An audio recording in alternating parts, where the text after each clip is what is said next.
We've been exploring how biblical narratives work, and it turns out stories in the Bible are like any other story. You've got to pay attention to the characters, the setting, and the plot. Yeah, these are the basic tools an author uses to help readers see the meaning and significance of the events. Now, it's time to learn one final skill that will bring all these elements together: how to detect design patterns in biblical narrative. What do you mean by design patterns? Well, the biblical authors have shaped all these elements, character, setting, and plot, to create series of repeated patterns that weave through story after story and tie them all together.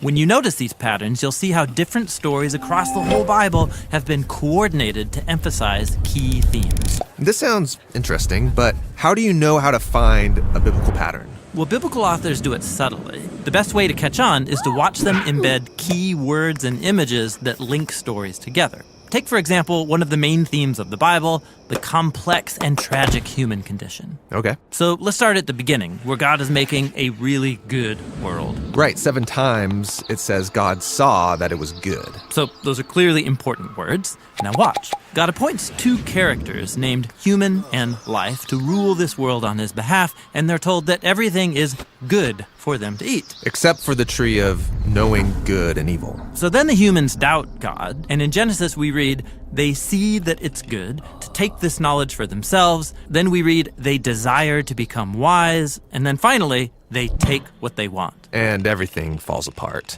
This story is about the human condition. And on its own, it's a really powerful story, but the biblical authors don't leave it there. They turn it into a pattern. It happens again with Abraham and Sarah. God brings them into the promised land, promises them a child. But they don't trust God, they get impatient, and we read the same words. They see their Egyptian slave, they take her and do what is good in their eyes. You get it? Yeah, the stories match. Then you get to Aaron at Mount Sinai, and we read how he sees and then takes the gold of the Israelites to make the golden calf. Or there's the story about Achan, who sees the gold of the Canaanites. He desires it and takes it for himself. This pattern highlights how one person's temptation can create suffering for many people. Exactly. It's just like the story of Saul, where we read that the Israelites see him. They desire him and take him as their king so they can be like all the other nations. And Saul's reign leads them to destruction. Or there's the story of David, which says that he sees Bathsheba. He desires her and then takes her and then kills her husband. And then David's family starts destroying each other. So you see, it's just one basic theme repeated over and over. These stories are all designed to show the temptation pattern. Which is kind of a downer. But the repetition builds up anticipation. Perhaps someone will come and break the pattern. This is why the stories of Jesus have been designed to carry the patterns forward to their climax. Really? Yeah, like what does Jesus say when he's faced with his greatest temptation to avoid dying on the cross? Not my desire,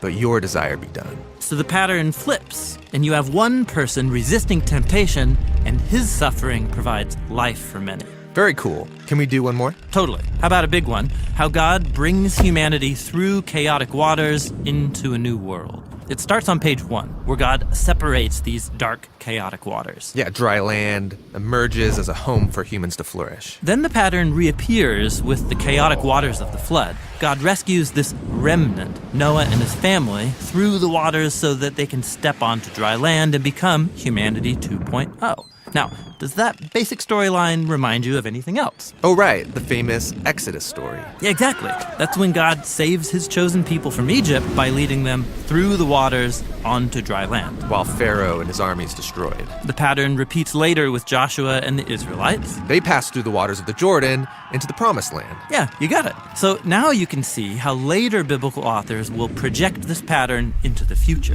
Like Isaiah, he hoped for a new Exodus with a new king, leading God's people forward into a new creation. And in this repetition, the nations become the chaotic waters. So you can see how combining all of these patterns brings us to Jesus. Yeah, notice how all the Gospels highlight that story of Jesus going to the Jordan River. He goes into the waters and back out again. His baptism. That's when God announces that Jesus is his son, who will rescue the world from the chaos of our evil and violence by going into death and out the other side. This is why baptism became such a big deal for Jesus' followers. It's about participating in this ancient pattern, going through the waters of death, following Jesus into the new creation. These design patterns seem really important. Yeah, they're actually the main way biblical authors have unified these hundreds of stories together. And every pattern develops a core theme throughout the whole biblical story that leads to Jesus. Great. That's biblical narrative, which makes up over 40% of the Bible. Now, another 30% is made up of ancient poetry. And learning to read biblical poetry is what we'll explore in the next videos.